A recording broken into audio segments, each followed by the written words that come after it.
Aaron Keller-Strauss wrote an article trying to determine the most interesting position and role battles for the Chicago Bulls heading into the 2024 training camp. We're going to talk a little bit about that, but it's a Saturday, so that means this episode is mainly built around your voicemails. We're going to get to all that and more right after this.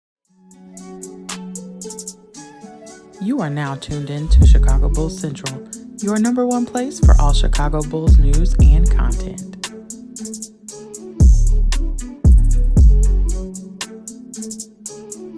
What's going on, Bulls fans? Welcome to another episode of Chicago Bulls Central, your number one spot for everything Chicago Bulls related. I'm the host, Derek Hayes, but more importantly, you guys can follow the channel at Bulls Central Pod on every social media platform we happen to be on.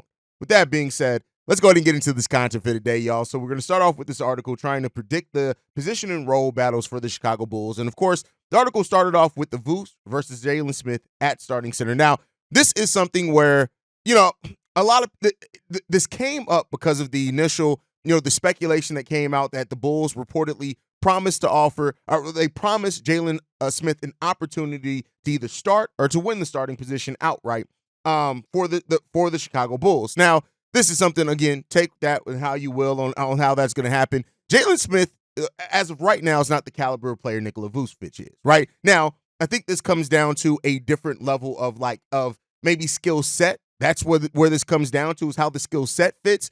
And that's not to say we haven't seen, chances or teams before where a player comes off the bench that has a player that's, maybe questionable better than him starting in his place, but it's about the fit and the balance, right? And so that's something that may be determined overall in training camp. It's something that we've talked about. We have whole videos on, so I'm not going to spend a lot of time to. But I think most of the starting roles for the Chicago Bulls are determined. Now, there are some holdouts that hope that it isn't. You got the ball guy, which is still a weird name. You got my little brother, Eco Bean, who, they really are trying to paint this narrative of, Lonzo Ball potentially being the truth teller as well, being still the starting point guard. And that's just not going to happen, right? Even so much as to say, like, people who don't really realize when they go and look at, like, well, Josh Giddey guarded small forwards in OKC. Yeah, he guarded small forwards in OKC because he played with two guards out there, and Jalen Williams and Shai Gilgeous-Alexander, and somebody had to guard the forwards, and Josh Giddey was longer than those guys, right? So, it's a lot to this when it comes down to the lineup and the position. I think people are thinking way too much on it. I think it's a pretty straightforward thing. Again, you're not going to start a player who's not going to play back-to-backs. You're not going to start a player who's going to be on a minutes restriction. You're not going to do that. But again, everybody likes to live or certain people like to live in a world of their own delusion. So that's fine. That it is what it is. We'll get it sooner rather than later. The Bulls' first preseason game is only a few weeks away. Can't wait to that, because then we can eliminate the nonsense. That's the biggest thing, is to eliminate the nonsense. And then at that point, the fans who have to deal with Coby and whatever way that ends up going has to just deal with it, and we can stop the noise and we can just focus on what's in front of us and break down the basketball, right? That's a big thing in this. And I think to bring that back to the Jalen Smith, Nikola Vucevic position battle, or whatever you want to call it, it's a little bit of that as well. Like, yes, we heard, and I don't doubt that in the recruiting pitch, the Bulls may have sat down and talked to Jalen Smith and his agents and be like, oh, no, we're going to give you an opportunity to try to win the starting position. But keep in mind of what that means. The opportunity to try to win the starting position is still a bunch of what ifs, right? And so, there are reasons why, and I know some people, despite what Vooch puts up at 18 and 11, there's some stylistic things that could cause Jalen Smith to make more sense out there with that starting lineup,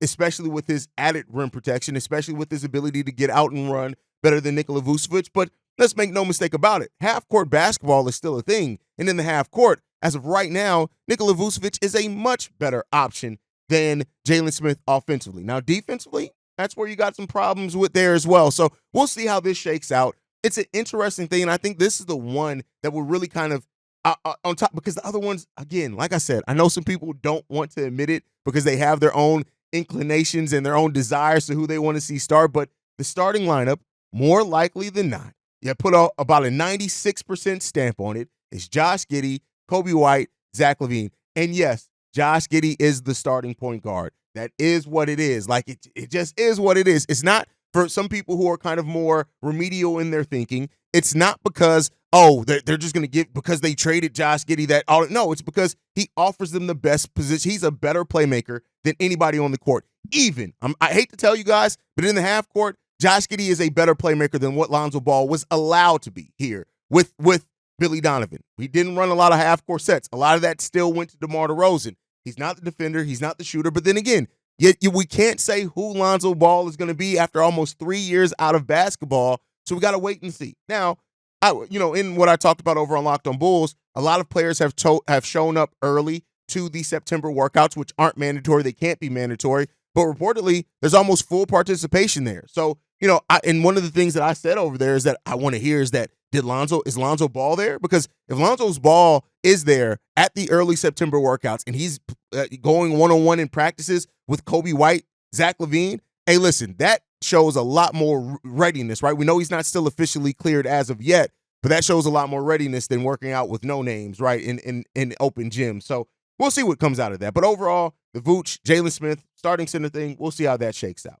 The next one that Aaron Keller-Strauss had on this article was Patrick Williams versus Modest Bucilis. Now, I don't think this is as much of a battle as what Aaron Keller-Strauss tried to write in this article. Now, he didn't say outright that, like, Bucilis is going to push Patrick Williams for the starting power forward role. He did eventually in that article go more towards saying that, well, Bucilis is more dynamic with the ball in his hands, and he's not necessarily a sharpshooter as the spot-up shooter. He is a spot-up shooter, but not really hitting that, in that Patrick Williams is a better shooter right now at 40% on three-point range, but on low volume. But I think the key thing here is that it's not really Patrick Williams versus Modest Bucilis. Patrick Williams is the power forward now. Modest Bucilis, I think, is probably going to be small forward initially. I know the size thing, but the weight, he's a little slight there. And I always compare to Kevin Durant.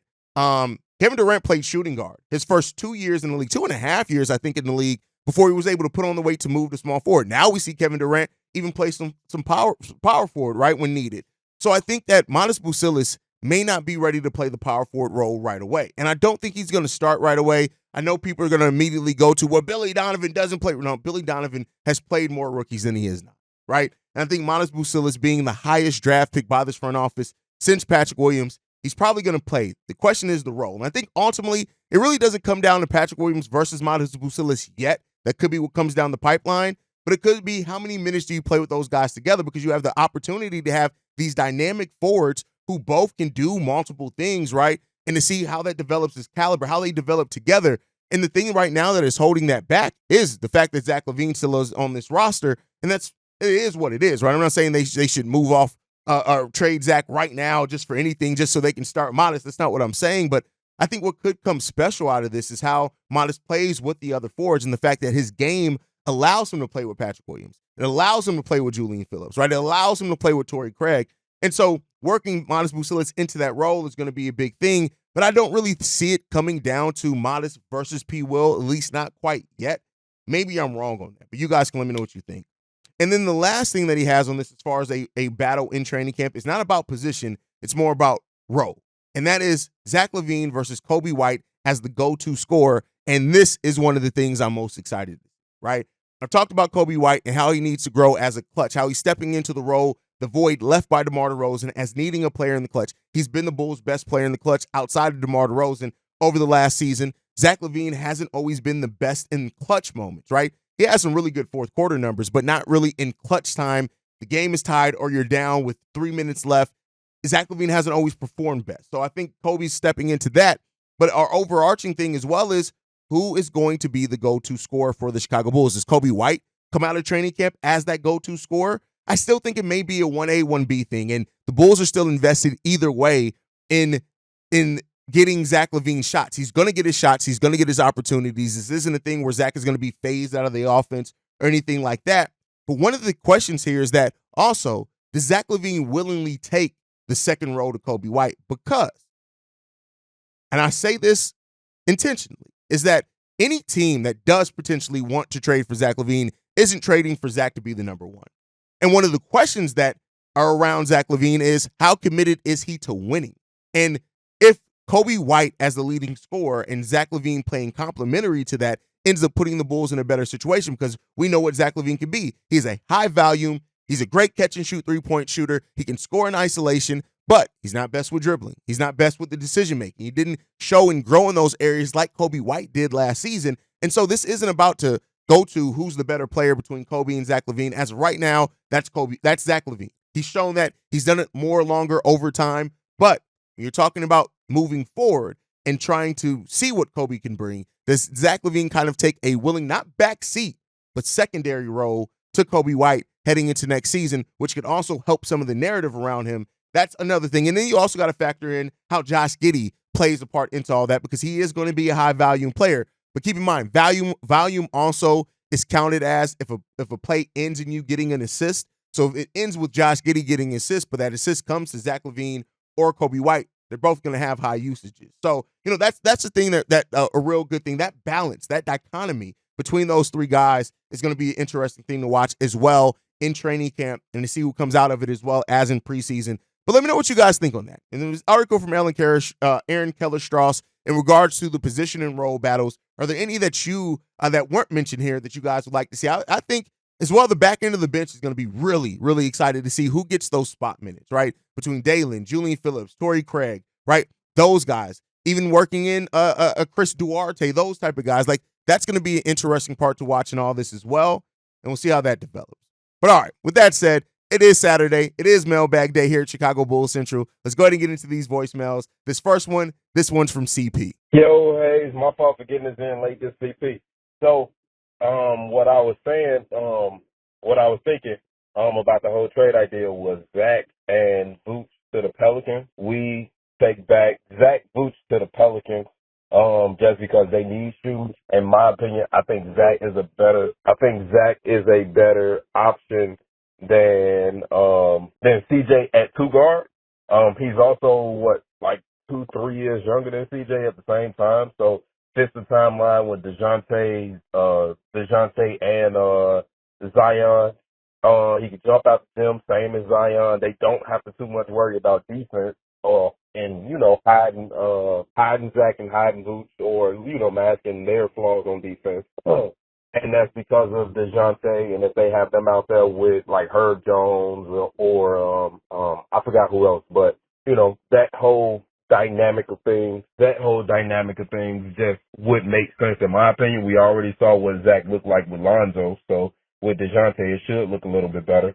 And then for the Lakers side, they need a better guard than D'Angelo Russell, which I think that CJ is a better option at guard than D'Lo. So we take on, and it only works if we're taking on the contracts that are expiring. Like we take on D'Lo, we take on probably Rui,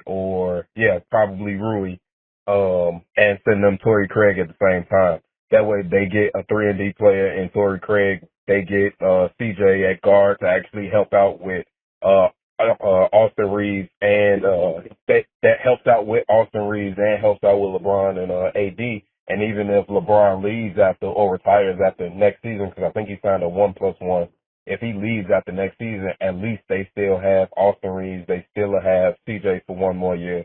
They'll still have AD for 3 years, or 2 more years after that, if I'm not mistaken. And that balances out. They can probably find somebody else. They will have the flexibility if LeBron retires. Let's say that. We get off Zach's contract. We get off Brandon Ingram's contract and completely go into that new direction that we was looking for. And, it helps us. It helps every team involved, in my opinion. The picks, I'll probably say Lakers send New Orleans like a 2031 pick or something like that, or they take off like the protections. I'm not sure how the protections work, if they're still paying picks to the Pelicans for AD for the AD trade, but they probably send them a 2031. Okay, here's the thing though, CP. I don't know if that works with getting, because Zach LaVine and Nikola Vucevic are over $60 million in cap space. That's difficult for one team to absorb, even with the third team getting involved. But it's not to say that it can't work, right? Now, here's the thing that I would point to in this one. Do the Lakers want Brandon Ingram back? Because I think in what you outlined, right, is that they'll be getting Brandon Ingram back, because you said that the Bulls would avoid that. I don't know if maybe they do. Maybe there is something to say about AD and Ingram being on the same team, kind of being around that same age. And I do think that the Lakers are trying to get to a point to where, they have some youngish, but still talent around AD for when LeBron does retire or move on.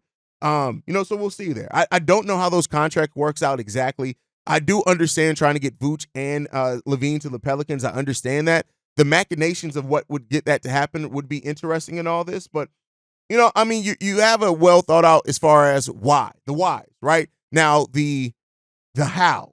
That's another thing. How do you facilitate that? Because even with sending out Rui Hachimura, D'Angelo Russell, they're trying to keep Austin Reeves. I don't think those contracts match up. I don't, but I could be wrong on that. But again, I understand that. I just don't know. That would be a huge trade. That would be a huge trade, changing the way. And keep in mind, you still got Trey Murphy III. You still got Herb Jones down there to think about as well. As far as players that are part of the Pelicans' future. So I guess we'll see. I think there's been a lot talked about recently about the Pelicans and the Bulls doing work together in the trade. I guess more importantly, let's see how that develops over the course of this season. All right, let's get into this next voicemail. This one's from Brian Washington. Hey, what's up, Hayes? This is B from the West Side. I got a question, man. With all the Bulls signings, it seems like everybody kind of likes some of the signings and all that, and we got all these young players on the team, and we got a young team now, very young team. LaVine even still young himself. Well, is it necessary to trade them for future assets and draft picks and shit? Like, we got enough young players on the team. Why not trade them for some win now players? I'd rather that. You know what I'm saying? Like, we got to know all these signings. They nice signings, nice players. G League stacked, fucking team is stacked. I mean, we just talked about getting them so much, I forgot about Damon Terry and the other young guys that we had on the team. It's like, damn, with all these signings and these players that we got already, why trade LaVine and Vooch for some draft picks? Like, go get some win now players. We ready to win now. I'm a Bulls fan. I don't want to watch all this try to develop, take 5 years to develop shit. You know what I'm saying? We want to jump right in. Same way we did with, ain't no telling if Lonzo Ball wouldn't have gotten hurt, how far they would have went. You know what I'm saying? They just put that team together. Look how they jumped out. Ain't no telling. Same shit might happen. LaVine might play with a fucking chip off his shoulder, and Vooch might just have a fucking all-star season again. Maybe they need these young guys around here instead of those veterans that they had around them. You know what I'm saying?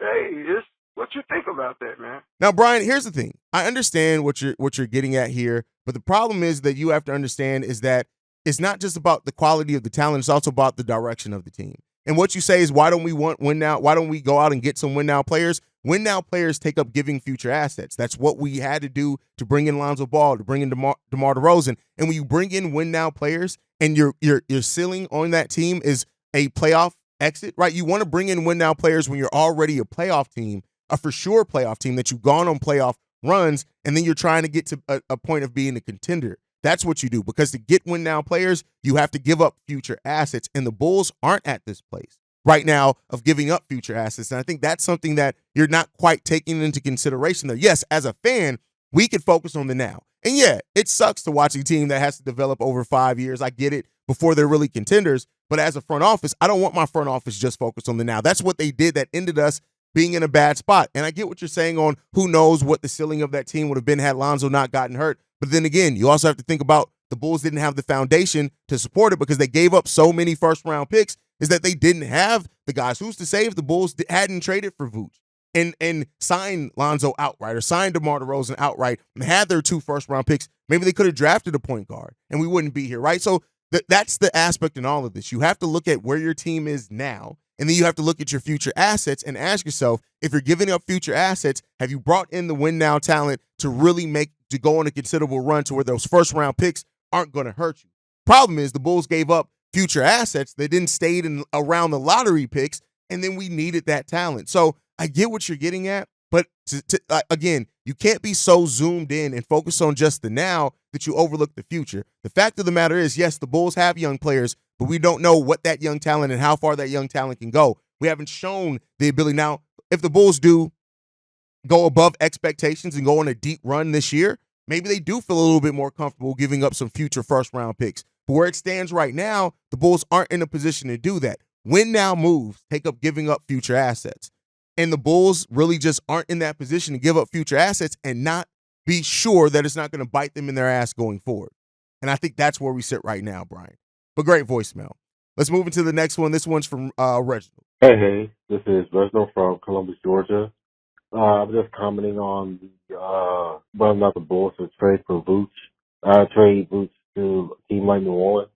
And at this point, I don't think they should. Not because I'm one of those guys who are let's just be consistent, let's just keep everything the way it is, or I don't know, super fan of Vooch. It's just that unless you have a plan, an actual plan to, replace him with someone of equal or better caliber, I just don't see the reason to make that move. I mean, I like Jalen Smith. I liked him when I saw him in Indiana.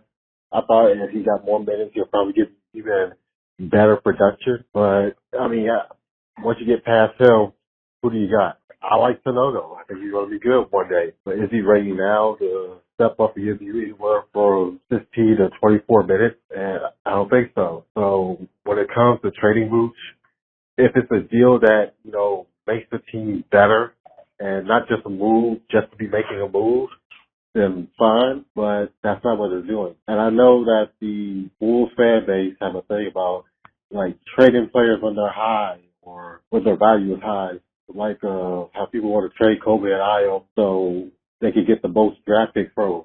But like you said in one of your videos, the Bulls aren't really, ain't really a good drafted GM. And even if they do draft a really good player, I mean, what are the odds that Billy Donovan or the staff around him can develop him into a high quality player? I mean, when I look at guys like Patrick Williams, Dalen Terry, Julian Phillips, my mind immediately goes to like, okay, what if, I know we're all, well, not Julian Phillips, but what if like guys like Patrick Williams or Dalen Terry were to go to a team like San Antonio or Miami and get the time and effort put into them where they develop a really high quality players, they'd be probably a lot better than they are now if they're going to establish systems. Like, we shouldn't have had to heard that the Bulls only like last year hired, shooting coaches, or only this year hired, player development coaches. All this should have been done 5, 6, 7 years ago. The organization as a whole is the problem. So when I hear Bulls fans talk about So the reason why you make a move to acquire future assets is because a player isn't part of your future. So what you're saying in Vooch, as far as why give up Vooch now, is because Vooch isn't part of the future. Vooch has 1 year left on his contract after this season, and unless he's taking an extremely team-friendly deal, he's not going to be back. Just period. He's not going to be back. So that's why you move off of Nikola Vucevic now, if the Bulls do decide to move on from Nikola Vucevic now. Now, as far as the latter half of your voicemail, as far as the Bulls just hiring a shooting coach, most teams around the NBA don't hire shooting coaches. Most teams. I think before the Bulls hired, I think it was 5 teams in the NBA that had a dedicated shooting coach on their roster. Most teams don't have a player development department. The Bulls creating a whole player development department isn't the norm in the NBA. It's actually a rarity. Now, they do have heads of player development and that's assistant coaches that go in and they're focused on just working with guys to develop them. But the Bulls have done some things that aren't the norm in the NBA. And so I get it. A lot of people, when they heard that the Bulls didn't have a shooting coach, were shocked, but they didn't look around the league and realize most teams don't have a shooting coach. That's why these independent shooting coaches exist that players go and work out with and they hire, is because most teams don't have that. So I get it why we're saying that the Bulls should have had that. And when you know that you have pieces that you need to develop, and I would say when you know you're developing raw pieces like a Dalen Terry, right, that, yeah, you probably should have thought about that. But the fact is that that's just not the norm around the NBA. So I'm not going to knock them for something that isn't commonly done. Then when they went out and did it, they didn't just get a shooting coach. They created a whole player development staff. And that's a good thing, especially kind of seeing where this team is going now, where development is a big part and a key. So we'll see how that goes over time. Thank you for leaving that voicemail, Reggie. Let's go ahead and get into this next one. This one is from Vaughn. What's up, Hayes? This is Vaughn. So a lot of talk has been about how the Bulls' rotation will shake out, and I just want to get my in-depth take on what the Bulls' opening day rotation should look like. All these players are versatile. This is what I think the norm will be. To start off, I got Giddey at the point guard, played about 34 minutes. I got Coby to start at shooting guard, play about 36 minutes. He can play point guard sometimes if they need. Zach will primarily be the small forward now, playing about 35 minutes. He's now in the same position as DeMar was last season. I got Patrick Williams starting at power forward, playing about 32 minutes, although I think Billy might play him and Matas together, maybe at the small forward or something, but we'll see. Then I have Vucevic at center. less minutes than normal, about 30 minutes per game. For the bench, I have Io being the first off the bench, playing shooting guard and small forward for about 25 minutes. This allows Billy to stagger Coby and Zach with the bench. So, for example, when Io comes in, you can run lineups like Lonzo, Io, Zach, Lonzo, Coby, Io, or Giddey, Io, Zach, Giddey, Coby, and Io. So Io's basically the new Swiss Army knife next season, being our new Caruso. Next, we have Jalen Smith backing up Vooch. He can play power forward sometimes, but I think for now he's going to be playing 18 minutes as a backup center. For the 8th and 9th man spots, I have them being dynamic minutes-wise. I got Buzelis being the 8th man, playing anywhere from 16 to 20 minutes, mostly at power forward, maybe small forward.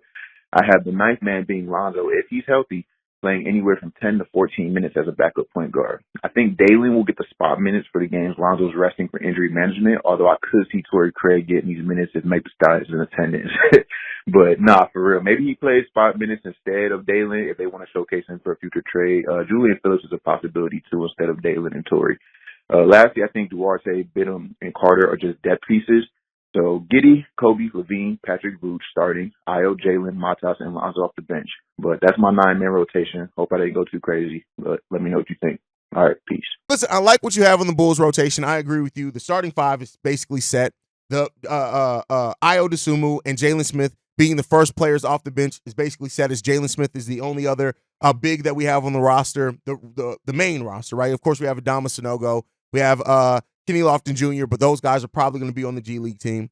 Io DeSumo is going to be off that bench. He's going to be the first guard off the bench. And then Modest Buzelis, I agree with that. And then I think we'll see Zoe, right? We got to see Zoe's health and things like that. But I agree with most of that. And then you get into the interesting part. Dalen, Julian Phillips, Torrey Craig, and you even threw in Chris Duarte there fighting for spot minutes. And that is something that probably is going to happen. Arnold Tim as well, right? Those guys are going to have to show it in training camp. Those guys are going to have to fight and show that they deserve to be part of the rotation. And I don't think that that's a bad thing. Now, I do think if we're focused on this development and going younger, like it seems like we are, Dalen and Julian should get, those over like a Torrey Craig, right? That's just my opinion, but we'll see how that shakes out. I don't think you have a bad outline of a rotation here at all. I do think this is something realistically that we could see. And it comes down to also how successful are the Bulls during the season. At some point, do they pivot more towards a focus of development than trying to – that's still trying to win, but you're focused more on developing through trying to win rather than the win being the biggest focus, right? Does Zach LaVine, Nikola Vucevic get moved, right? Those things could change a lot as well for this Bulls team. So we'll see what happens over that time. But great voicemail there, Vaughn, as always. Vaughn always leaves great voicemails. Let's get into the next one. This one's from Shay. What's up, Hayes? Look, I heard you talking about the Nikola Vucevic trade to the New Orleans Pelicans, and I've talked about that a lot. I could see them making a trade for him because, let's face it, even though he's not a good defender, but hey, Jonas Valanciunas wasn't either, but he definitely did a lot of good things more times than not than what he did bad. Look here, you're definitely going to need a center who can get you double digits of rebounds. And let's face it, even though Brandon Ingram is a good player, as Zion Williamson is a good player, they're not good rebounders. So I can see Vooch going to there. I don't see him going to LA. I see him going to the New Orleans Pelicans. Matter of fact, I could see even Zach LaVine going there because DeJounte Murray and then you did too. You're probably looking to get Brandon Ingram, probably looking to move on from Brother Ingram, and then CJ McCollum. His time is slowly ticking. So it'd be a good idea for them to make a trade for Zach LaVine. That's just my opinion. Especially since y'all know the surety of Zion Williams' health. But hey, I could be wrong. Anyway, tell me what you think. Peace. Vooch to the Pelicans, man. Listen, look, the more and more I read about it, the more and more it kind of makes sense, right? You just got to see how it develops. And then who's to say that a different center doesn't come? And they did draft Eve Missy as well. Like maybe Eve Missy develops some. He's hurt right now, so maybe there's not a chance of that. So, we'll see what happens with the Pelicans. But there are a lot of teams. That's why I say watch out around the trade deadline because there are some teams that could make pivots and then start looking at Bulls pieces. The veterans, Zach, Vooch, Torrey Craig, maybe Jalen. Javon Carter. Maybe those guys. So we'll see what happens there.